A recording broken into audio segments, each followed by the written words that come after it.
Today, we will be ranking the top 10 UFC fighters that are actively fighting in the UFC today. This is not going to be an all-time ranking or a ranking based off their whole career or resume. Rather, this is going to be a list based on how good the fighter is today compared to the other top 10 pound-for-pound best fighters that I have in my list today. And before I rage bait you guys with this list, because there's going to be a lot of placements that you guys don't agree with, I want to say now thank you guys for 1,000 subscribers. I've been making videos since I was 9 years old, so this was a pretty surreal moment for me to finally hit, and I just want to say thank you guys. All the recent support on the videos has been great. We will continue to upload 2 to 3 videos about the UFC every single week, so make sure you subscribe if you don't want to miss out on any of those videos. But with that being said, let's get right into this video. So we'll start off with some honorable mentions here, and the honorable mentions we have just outside of the top 10 are Magomed Ankalaev, Petr Yan, Sean Brady, and Shavkat Rakhmonov. I know one of those fighters, Magomed Ankalaev, is an active champion, but he does not crack the top 10 in the UFC. The light heavyweight division has for a while, since John Jones left the division, been one of the weakest divisions in the UFC, and it still is today. So I know that Magomed Ankalaev is a champion of that division, and he does deserve his respect.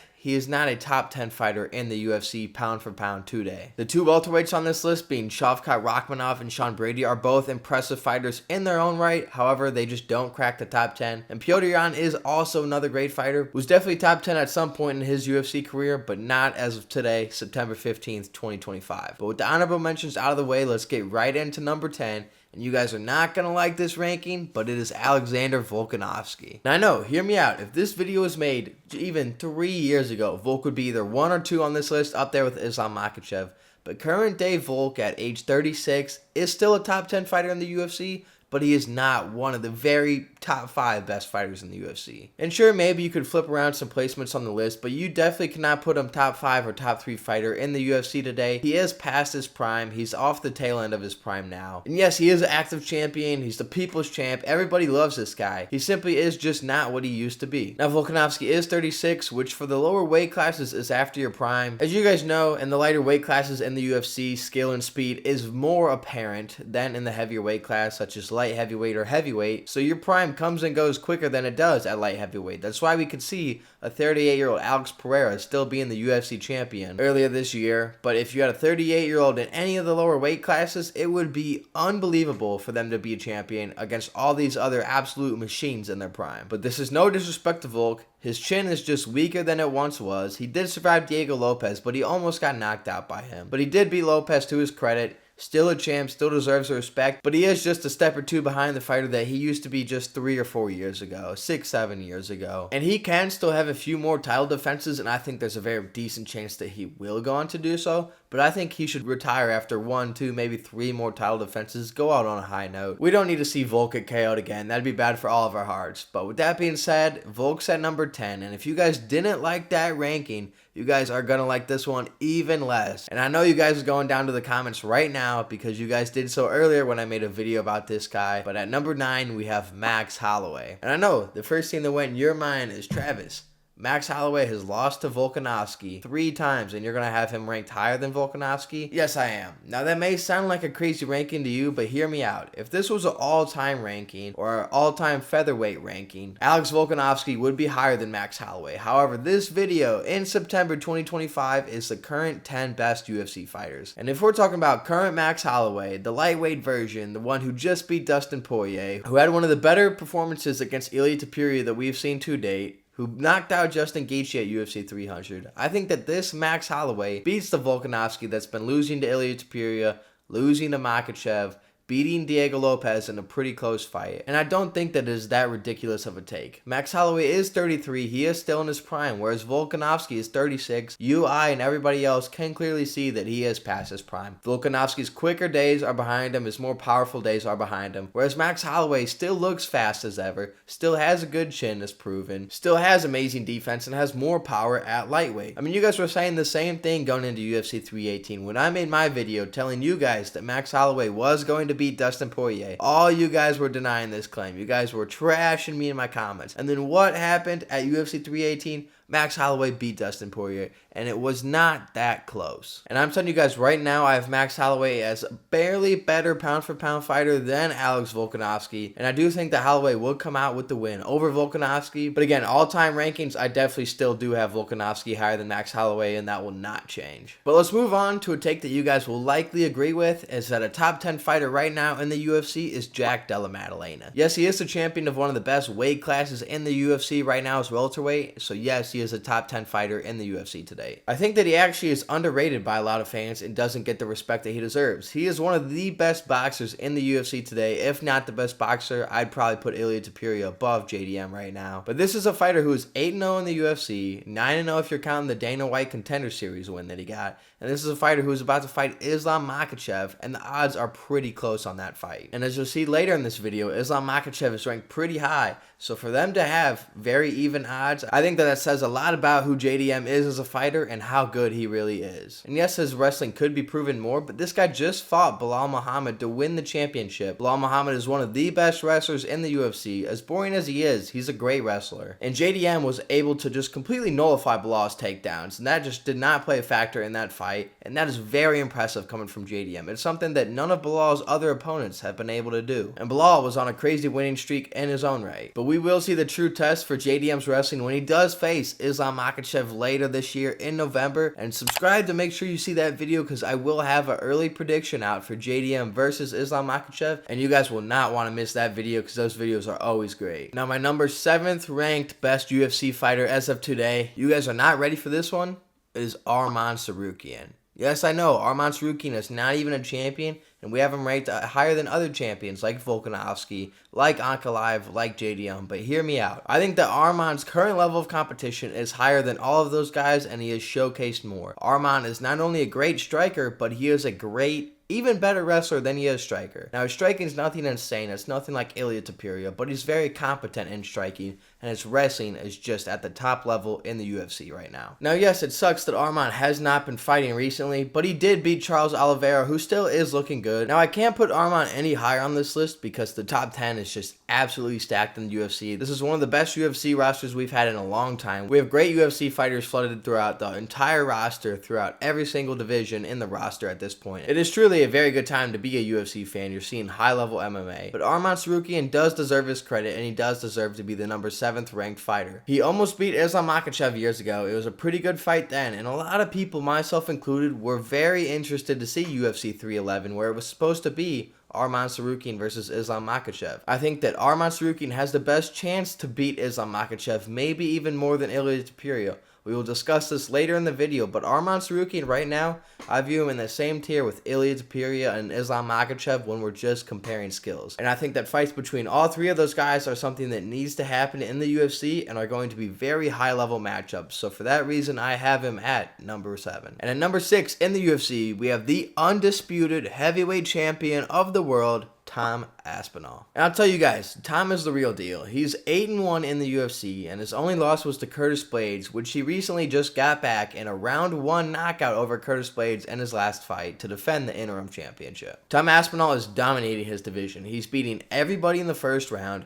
All these wins are by knockouts. It's a seriously impressive title run we've seen, and I think there's a serious chance that Tom Aspinall will go on to become the heavyweight GOAT of the UFC. But only time will tell. I will have a video coming out soon about that on Tom Aspinall's career outlook and what truly could be in store for him, so subscribe if you're interested and want to see that video. But I rate Tom Aspinall very highly, and I'm very impressed with what he's doing in the UFC. I mean, you have to be ranked highly if you're the reason why Jon Jones is retiring, and he absolutely is. And this is today's Herrick Insider News. All my subscribers know that every video we have a Herrick Insider News section where I bring you guys niche UFC news that you're unlikely to get anywhere else. I put all the stories together and deliver them to you guys to give my subscribers value. And it is that Jon Jones is training for the White House. And I'm giving you guys the full picture here. We're going to speed run it because it's not what this video is about. But Jon Jones said that he is training to fight at the UFC White House and that he wants to fight whoever is available for him. He said this multiple times. I believe it was the VMAs he was just at the other week where he confirmed that he is training every single day for the UFC. He's in the testing pool. He plans to come back at the White House if Dana White will have him. And Dana White, again, is also being asked about this multiple times. But to Dana White's credit, finally,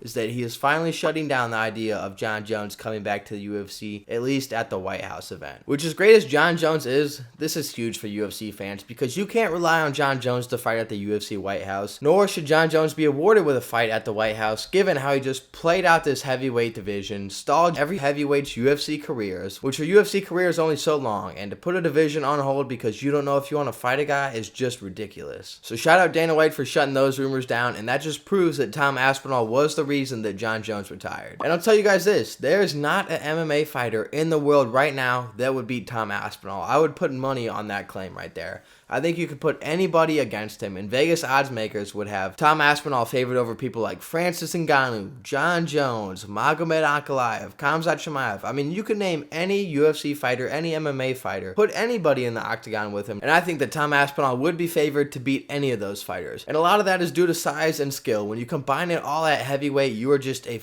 force to be reckoned with in the UFC, and it is very impressive. However, I cannot put Tom Aspinall higher than number 6 because the heavyweight level of competition is so much lower than almost every other weight class in the UFC. I mean, the guys that Tom Aspinall is beating is nowhere near the guys that someone like Ilia Topuria or Islam Makhachev is beating. So that has to knock you down my current pound-for-pound UFC fighter list just a little bit. But we move on to, in my opinion, the 5th best fighter in the UFC today, and Alexandre Pantoja. Pantoja is the flyweight champion. He's 14-3 in the UFC. He's on a crazy winning streak, and he's literally lapping his division. I mean, as soon as this guy beats Joshua Van, which he will beat Joshua Van likely later this year, maybe in December, he is going to have lapped that division, and he will be fighting guys that he has already beaten once while defending the championship. And yes, I will have a full breakdown video later on Joshua Van versus Pantoja, so tune in for that. But I mean, it's just crazy to think, like, Joshua Van is my age, and I know Joshua Van is a great MMA fighter. I mean, his striking is just looking amazing at this point, but him going in there at age 23 against Alexandre Pantoja, I just don't think that there's any way that that works out well for him. Pantoja has been on such a dominant title run, and I'm talking dominant, like these fights are not close, and I think that Pantoja is going to show that there are levels to this, and I think that he submits Joshua Van in the first or second round, and I don't think it's going to be a close fight. And there's something to be said about Pantoja being in contention to be the flyweight GOAT because there's a legendary UFC fighter who goes by the name of Demetrius Johnson, or Mighty Mouse, who is the current flyweight GOAT, but I'll tell you what,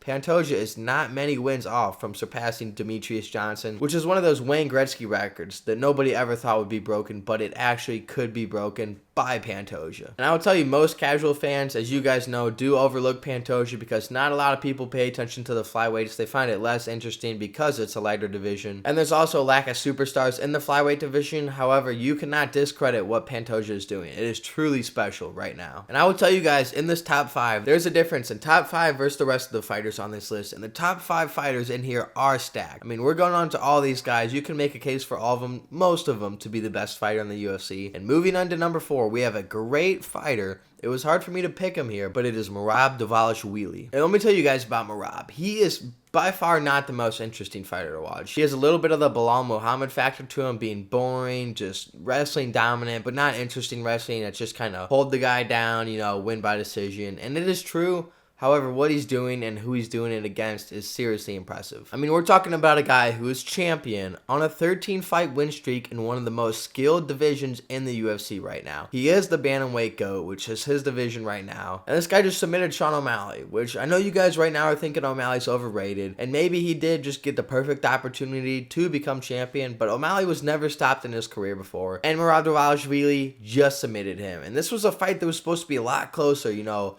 O'Malley was locked in. He quit all his vices. He was injury free. He was fully ready for this fight. It was supposed to be a great fight. He just needed to catch him with one shot. But Merab just dominated him the entire fight. It was a short fight, and Merab put him out. I mean, this dude literally walks around trolling in the ring. I know you guys remember at UFC 311 when Merab was the underdog to Umar Nurmagomedov. This is Khabib's cousin. Merab was the underdog to, and Merab just beat him. Everyone thought Umar was going to be the long reigning champ at bantamweight. He was going to be the next guy. He was going to go on his Khabib-like run, but Merab just shut that down completely. He was literally trolling and making fun of Umar and his whole camp in the ring. It was one of the funniest moments of 2025, and it really was a statement on how good Merab Dvalishvili is. If you had any questions before, They were all answered now. I mean, this guy was carrying around in the ring Olympic gold medalist and former UFC champion Henry Cejudo. That is just not something you see often in the UFC. He did the same to Sean O'Malley, who's not as good of a wrestler as Cejudo, however, still an impressive feat nonetheless. And I mean, Merab just has the best cardio that we've ever seen in UFC history, and something needs to be said about that. That is crazy, and that is why he is so high on such a stacked list today. I haven't named one bad fighter today. Every fighter I've named is one of the best fighters in the world, and Merab Dvalishvili ranks number 4 amongst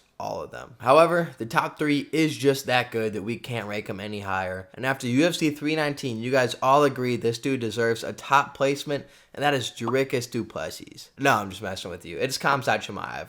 This guy just dominated DDP for 5 rounds straight. And here's how I'll put this in perspective to really make this hit home for you guys. There are people out there talking about DDP having a case to be the middleweight GOAT going into UFC 319. I mean, this guy beat Sean Strickland twice, who's a good fighter, whether you like him or not. He beat Israel Adesanya. He's beaten Robert Whittaker. DDP is a seriously impressive fighter. Like, that can't be stressed enough. The level of competition this guy beat, I mean, he was previously a top 5 best fighter in the UFC until 319 happened. So to be that good of a fighter and then to just get dominated every round, 5 rounds straight, except for like 1 minute in the last round, that is insanely impressive. I mean, I think all of you agree with that we are looking at the next middleweight champion in Khamzat Chimaev for however long he wants to be middleweight champion for. If you guys watched the Imavov versus Barajo the other weekend, I think you guys also would agree with me that we look at both those fighters and we're like, yeah, those guys don't hold a candle to Khamzat Chimaev. They're not going to touch Khamzat Chimaev. And I honestly don't see any other fighter in this division that can. We'll see how Anthony Hernandez versus RDR plays out, but I have a hunch that none of these fighters are on Khamzat's level. I think that Khamzat's grappling and wrestling is just too good. I don't think that anybody can deal with it. I think Khamzat Chimaev is that good. And I think that Khamzat Chimaev can be champion for as long as he wants to be in the UFC. Like, I was literally watching UFC 319 with some of my buddies who are sort of into UFC, sort of not, and they were bored watching that fight because of how dominant it was.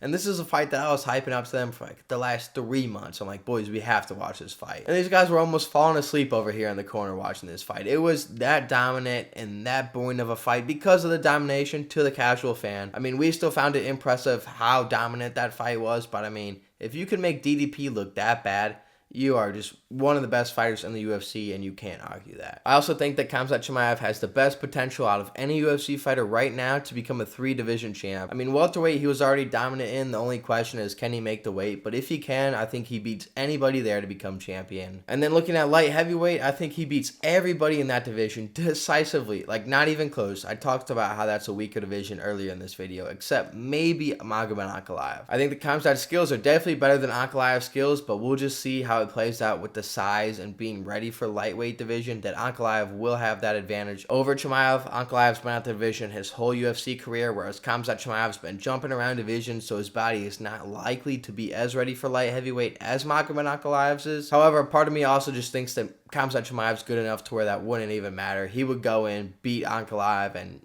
it just could be the first triple champ in UFC history, which would be insane. And the moment you've all been waiting for, the second best ranked fighter in the UFC right now, because right when I say this, you're going to know the number 1 best ranked fighter, in my opinion, in the UFC, so we might as well get it out of the way together.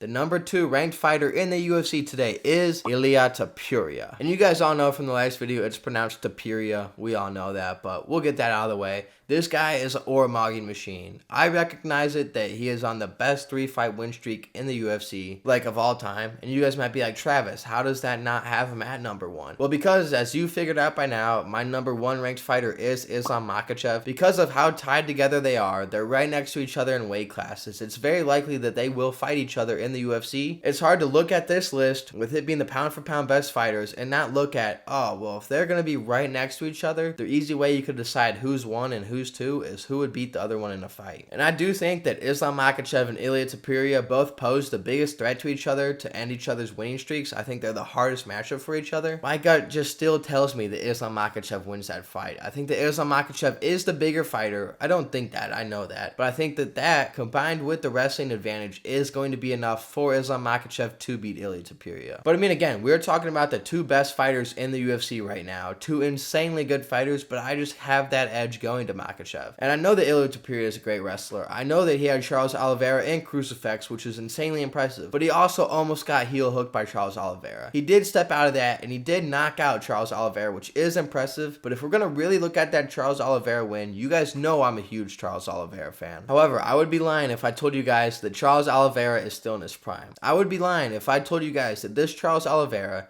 is as good as the Charles Oliveira who fought Islam Makhachev and lost to Islam Makhachev a few years ago. And I know Ilia Topuria beat Charles Oliveira in more impressive fashion than Makhachev.